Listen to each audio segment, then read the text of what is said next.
Sir, Rahul മാങ്കൂട്ടത്തിലിനെ trap ചെയ്യുകയായിരുന്നു എന്നതിൻ്റെ ചില സൂചനകളാണ് ഇപ്പം പുറത്തു വരുന്നത്. അതായത് രാഹുൽ മാങ്കൂട്ടത്തിൽ ധാർമ്മികപരമായിട്ട് തെറ്റുകാരനാണെങ്കിൽ അതേപോലെ തന്നെ തെറ്റുകാരിയാണ് ഇപ്പുറത്തുള്ള അതിജീവിതയും അല്ലെങ്കിൽ സ്ത്രീയും എന്ന് സോഷ്യൽ മീഡിയയിൽ ആളുകൾ അഭിപ്രായം പ്രകടമാക്കുകയാണ്. അതിൻ്റെ കാരണം എന്ന് വെച്ചാൽ ഫെനി നൈനാൻ ഇപ്പം ചില ഞെട്ടിപ്പിക്കുന്ന ചാറ്റുകൾ പുറത്ത് വിട്ടിരിക്കുകയാണ്. അതിൽ ഈ 2024 രാഹുൽ മാങ്കൂട്ടത്തിൽ അതിക്രൂരമായി ബലാത്സംഗം ചെയ്തു എന്ന് ഈ സ്ത്രീ പരാതിപ്പെടുന്നു. പക്ഷേ അതേ സ്ത്രീ 2025 രാഹുലിനെ ഒറ്റയ്ക്ക് രാത്രി ഫ്ലാറ്റിൽ കാണണമെന്നും പറയും. എന്താണ് ഇതിന് പിന്നിലുള്ള ഉദ്ദേശം? ഇത് വളരെ വ്യക്തമല്ലേ? ഇതൊരു ഗൂഢാലോചനയാണ് എന്ന് ഓരോ ഘട്ടത്തിലും നമ്മൾക്ക് മനസ്സിലാക്കാവുന്നതാണ്.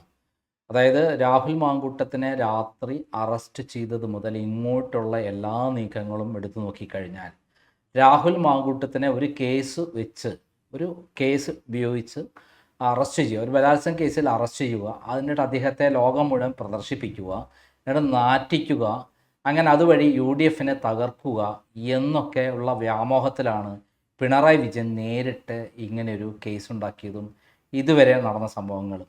അത് ഓരോ നിമിഷവും തകർന്ന് തരിപ്പണമായിക്കൊണ്ടിരിക്കുകയാണ്. ഇതിന് കാരണം ഈ പറയുന്ന അതിജീവിത രാഹുൽ മാങ്കൂട്ടത്തിന് അങ്ങോട്ട് കയറി പ്രണയിക്കുകയും ആ പ്രണയത്തിൻ്റെ ഒരു ഘട്ടത്തിലെത്തിയപ്പോൾ സ്വന്തം ഭർത്താവിനെ കൊല്ലണമെന്ന് ആവശ്യപ്പെടുകയും ചെയ്തു എന്നാണ് രാഹുൽ മാങ്കൂട്ടത്തും പോലീസിന് കൊടുത്ത മൊഴി എന്നുള്ളതാണ് പുറത്തു വന്നിരിക്കുന്നത്. ചോദ്യം ചെയ്തപ്പോൾ അദ്ദേഹം പറഞ്ഞത്, ഞാൻ ഈ പെൺകുട്ടിയെ വിവാഹം കഴിക്കാൻ താല്പര്യമുണ്ടായിരുന്നു, ഞാൻ 2 കൊല്ലമായിട്ട് നല്ല ബന്ധമാണ്, അങ്ങനെ അവർ എന്നെ തേടി വന്നു, തിരുവല്ലയിൽ വന്ന് റൂമിൽ ക്ലബ് 7 എന്ന ഹോട്ടലിൽ 408 നമ്പർ റൂമിൽ അവരാണ് ആദ്യം എത്തിയത്. അതിനുശേഷം ഞാൻ കുറേ സമയം കഴിഞ്ഞിട്ടാണ് എത്തിയത്. അവിടെ ഞങ്ങൾ ഇന്നലെ അവിടെ രാഹുൽ മാങ്കൂട്ടത്തിനെ തെളിവെടുക്കാൻ പോയപ്പോൾ ഇവിടെ എന്താണ് നടന്നതെന്ന് ചോദിച്ചപ്പോൾ ഞങ്ങൾ ഇവിടെ ഇരുന്ന് സംസാരിച്ചു, 1 മണിക്കൂറോളം സംസാരിച്ചു, എനിക്ക് തിരക്കുണ്ടായിരുന്നു, അപ്പോൾ തന്നെ ഞാൻ പോയി എന്നാണ് രാഹുൽ മാങ്കൂട്ടം പറഞ്ഞത്. വീട്ടിലേക്ക് കൊണ്ടുവന്നപ്പോൾ 10 മിനിറ്റ് അവിടെ നിന്നത് അവരുടെ അമ്മ പറഞ്ഞു തെളിവെടുത്തിട്ട് പോയാൽ മതി, എന്നാൽ അത്രയും കള്ളക്കേസാണ് എന്ന് ബോധ്യപ്പെടുന്ന കാര്യമാണ്. അപ്പോൾ ഇതിൽ രാഹുൽ മാങ്കൂട്ടം ഈ ലേഡിയോടൊപ്പം വിദേശത്ത്, അതായത് 2 തവണ ടിക്കറ്റ് എടുത്തു കൊടുത്ത് അങ്ങോട്ട് ക്ഷണിച്ച് കാനഡയിൽ പോയി അവർ ഭാര്യ ഭർത്താക്കന്മാരെ പോലെ ജീവിച്ചു. അപ്പോൾ ഉണ്ടായിട്ടുള്ള ഒരു ബന്ധത്തിൻ്റെ അടിസ്ഥാനത്തിൽ ഒരു ഗർഭിണിയായി, അതാണ് ആ ഗർഭം, അതെയാണ് പിന്നീട് അലസിച്ചത്, അതാണ് ആ ഭ്രൂണം എന്ന് പറയുന്നത്. ആ ഭ്രൂണം സൂക്ഷിച്ചു വെക്കുന്ന ലേഡി എന്ന് പറഞ്ഞാൽ പക്കാ ക്രിമിനലാണ്. അവർ അവിടെ പോയിട്ട് രാഹുൽ മാങ്കൂട്ടത്തിന് കൂടെ ഇനി വേഗത്തിൽ ജീവിക്കണം, MLA ആകാൻ പോണു, അതിൽ മന്ത്രിയൊക്കെ ആവാൻ പോകുന്ന ഒരാളാണ്, നാളെ മുഖ്യമന്ത്രിയാകാം, അപ്പം സ്വന്തം ഭർത്താവിനെ കൊല്ലണം എന്ന് പറഞ്ഞു എന്നാണ് രാഹുൽ മാങ്കൂട്ടത്തിന് പറഞ്ഞു എന്നാണ് ഇപ്പോൾ പുറത്തു വരുന്ന വിവരം. അങ്ങനെയാണെങ്കിൽ ഈ ലേഡി ഭയങ്കര ക്രിമിനലാണ്. ഇപ്പം ഈ പറയുന്ന പത്രക്കാരും ദൃശ്യമാധ്യമങ്ങളും ഒക്കെ തന്നെ പല ചാറ്റുകൾ പുറത്തുവിട്ടു. എന്നാൽ ഈ രാഹുൽ മാങ്കൂട്ടമായി പറഞ്ഞിട്ടുള്ള പല കാര്യങ്ങളും പുറത്തു വിടുന്നിട്ടില്ല. ഒരു ഭാഗം മാത്രമാണ് പുറത്തു വന്നത്. ഇതിൻ്റെ ഏറ്റവും അവസാനത്തെയാണ് ഫെനി നൈനാൻ്റെ ഈ ഫേസ്ബുക്ക് പോസ്റ്റ്. അതിൽ 2024 ഏപ്രിൽ മാസത്തിൽ ബലാത്സംഗം നടന്നു എന്ന് പറഞ്ഞ യുവതി 2025 ഒക്ടോബർ മാസത്തിൽ എന്തിനാണ് ഈ ലേഡി നമ്മുടെ രാഹുൽ മാങ്കൂട്ടത്തിനെ എനിക്ക് ഒറ്റയ്ക്ക് കാണണം, രാത്രി ഫ്ലാറ്റിൽ 3-4 മണിക്കൂർ ഒറ്റയ്ക്ക് കിട്ടണം, അതോടൊപ്പം എവിടേക്ക് യാത്ര ചെയ്യണം, അല്ലെങ്കിൽ അത് പറ്റിയില്ലെങ്കിൽ കാറിൽ ഞങ്ങൾ 2 ആളും കൂടെ ഒറ്റയ്ക്ക് യാത്ര ചെയ്യാം, MLA ബോർഡ് വേണ്ട, പകരം എൻ്റെ കാറിൽ യാത്ര ചെയ്യാം എന്ന് പറയുന്നതിൻ്റെ അടിസ്ഥാനം എന്താണ്? അതായത് ഒരു ബലാത്സംഗത്തിനിരയായ യുവതി ഏറ്റവും അടിസ്ഥാനപരമായി കൊടുക്കേണ്ടത് ഒരു പരാതിയാണ്. അങ്ങനെ പരാതി കൊടുത്തിട്ടില്ല. അതിനുശേഷം അവരിപ്പോൾ പരാതി കൊടുത്തു എന്ന് പറയുമ്പോൾ അപ്പോഴും നമുക്ക് ചിന്തിക്കാം, ആയിരിക്കാം പേടിച്ചിട്ട്. പക്ഷേ അവർ തന്നെ രാഹുൽ മാങ്കൂട്ടത്തിനോടൊപ്പം ഒറ്റയ്ക്ക് താമസിക്കണം, എനിക്ക് രാഹുൽ മാങ്കൂട്ടത്തുമായിട്ട് അടുത്ത ബന്ധമാണ്. അപ്പോൾ അവിടുത്തെ ഫെനി നൈനാൻ പറയുന്നത് എന്താണ്? ഒറ്റയ്ക്ക് കാണാൻ ബുദ്ധിമുട്ടാണ്, അവിടെ ഓഫീസിൽ വന്നാൽ മതി, ഓഫീസിൽ വന്നിട്ട് സംസാരിക്കാം എന്ന് പറയുന്നത് ആര് വന്നാലും സംസാരിക്കാനുള്ള അവിടെ ഉണ്ട്. പകരം അങ്ങനെയല്ല, ഞാനും അവരുമായിട്ട് അത്രയും പേഴ്സണൽ ബന്ധമാണ് എന്ന് പറഞ്ഞ് രാഹുൽ മാങ്കൂട്ടത്തിന് അങ്ങോട്ട് ചെന്ന് കണ്ടിട്ടുണ്ടെങ്കിൽ അതിനർത്ഥം 2024 ഏപ്രിൽ മാസം നടന്നു എന്ന് പറയുന്ന ബലാത്സംഗം കെട്ടുകഥയാണ്, കള്ളക്കഥയാണ്. അന്ന് ആ റൂമിൽ ഉണ്ടായി എന്ന് പറയുന്നത് സത്യമായിരിക്കാം, പക്ഷേ അവിടെ ബലാത്സംഗം നടന്നു എന്ന് പറയുന്ന കാര്യം കള്ളമാണ്. അവിടെ സെക്ഷലി യാതൊരു ബന്ധവും ഉണ്ടായിട്ടില്ല എന്നാണ് ഇപ്പം രാഹുൽ മാങ്കൂട്ടം. അല്ല, അങ്ങനെ ക്രൂരമായിട്ട് ബലാത്സംഗം ചെയ്തിട്ടുണ്ടെങ്കിൽ ഈ ഒരു സ്ത്രീയെ സംബന്ധിച്ചിടത്തോളം വീണ്ടും ഇങ്ങനെ കാണണം എന്ന് തോന്നുന്നു. അല്ല, അതാ പറഞ്ഞാൽ ഒരിക്കൽ ബലാത്സംഗം ക്രൂരമായാലും അല്ലെങ്കിലായാലും ബലാത്സംഗം ക്രൂരതയാണല്ലോ. ആ ക്രൂരമായ ബലാത്സംഗം നടന്നൊരു ലേഡി പിന്നീട് ഒരിക്കലും അങ്ങനെ ഒരാളെ കാണാൻ നിൽക്കില്ല. വിദേശത്തെ വരുത്തിച്ചു എന്ന് പറഞ്ഞാൽ തന്നെ രണ്ടാമത് കഥയാലോ.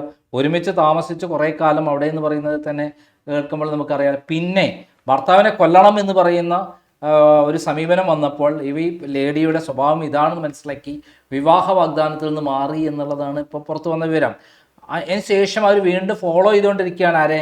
രാഹുൽ മാങ്കൂട്ടത്തെ. രാഹുൽ മാങ്കൂട്ടം അങ്ങോട്ടല്ല പോണത്, രാഹുൽ മാങ്കൂട്ടത്തെ ഇങ്ങോട്ട് വന്നതാണ് എന്ന് തെളിയിക്കുന്ന തെളിവ് ഇതിൽ അപ്പുറത്തേക്ക് വേറെ തെളിവ് വേണ്ട. ഈ ബലാത്സംഗ കഥ വെറും പെണ്ണ് കഥ, ഈ കെട്ടുകഥ, ഗർഭകഥ എല്ലാം ഫാബ്രിക്കേറ്റഡ് ആണ്. ഇത് ആരുണ്ടാക്കി എന്നുള്ളതാണ് ഇനി പരാതി. ആരുണ്ടാക്കി, ആർക്ക് വേണ്ടിയിട്ടാണ് ഇതൊക്കെ ഇപ്പോൾ പരാതി വന്നത് എന്നാണ് നമ്മൾ ഇനി അന്വേഷിക്കേണ്ടത്. അവിടെ അങ്ങനെ വരുമ്പോൾ ഈ ലേഡി തന്നെ പിണറായി വിജയന് ഒരു ഓഡിയോ സന്ദേശം അയച്ചു എന്നാണ് പറയുന്നത്. ആ ഓഡിയോ സന്ദേശം കേട്ട് കഴിഞ്ഞാൽ അറിയാം അങ്ങോട്ട് ആവശ്യപ്പെട്ടിട്ട് ഒരു ഓഡിയോ സന്ദേശം അയപ്പിച്ചിരിക്കുകയാണ്. അതിൻ്റെ പേര് പറഞ്ഞ് പിണറായി വിജയൻ എന്ത് ചെയ്തു? On the spot Pinarayi Vijayan ഇവിടുത്തെ ഏതോ പോലീസ് ഓഫീസർ, ആ കൺസേൺഡ് പോലീസ് സ്റ്റേഷനിലെ പോലീസ് ഓഫീസർ എന്ന പോലെ പെരുമാറി. അദ്ദേഹം ആഭ്യന്തരമന്ത്രി ആയിരിക്കാം, അല്ലായിരിക്കാം.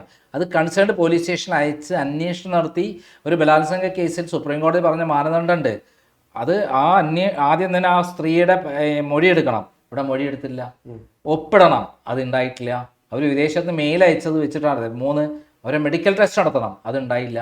അതിനുശേഷം കൺസേൺഡ് ആയ രാഹുൽ മാങ്കൂട്ടത്തെ വിളിച്ചു വരുത്തി അദ്ദേഹത്തിന് പറയാനുള്ള മുഴുവൻ കേട്ട് സത്യമാണോ നോക്കിയിട്ട് മാത്രമേ ബലാത്സംഗ കേസ് എടുക്കാൻ പാടുള്ളൂ എന്ന് സുപ്രീം കോടതി വിധിയുണ്ട്. ആ വിധിയിൽ പറയാൻ കാരണം എന്താ വെച്ചാൽ ഇത്തരത്തിൽ സ്ത്രീകൾ ധാരാളം പേർ വ്യാജ ബലാത്സംഗ കേസ് ഉണ്ടാക്കുകയും നിരപരാധികളായ പുരുഷന്മാർ ജയിലിൽ അടയ്ക്കുകയും ചെയ്തുള്ള ധാരാളം സംഭവം ഉണ്ടായിട്ടുണ്ട്.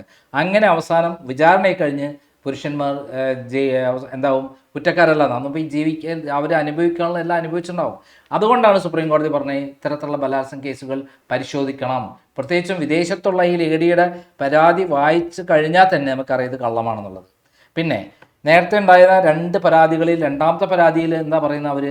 അവർ ജാമ്യം കൊടുത്തുകൊണ്ട് കോടതി പറഞ്ഞ എന്താ അറിയോ? ഈ സ്ത്രീക്ക് താല്പര്യമില്ല പരാതിയിൽ, പിന്നെന്തിനാണ് ഈ പോലീസ് ഇങ്ങനെ കളിച്ചത്? രണ്ടാമത്തെ. അപ്പോൾ അതിൽ പറഞ്ഞത് ആരുടെയോ പ്രഷർ കാരണമാണ് പരാതിയുമായി വന്നിരിക്കുന്നത്. ആർക്കാണ് താല്പര്യം? പിണറായി വിജയൻ അല്ലാതെ രാഹുൽ മാങ്കൂട്ടത്തിനെതിരെ ആർക്കാണ് താല്പര്യം?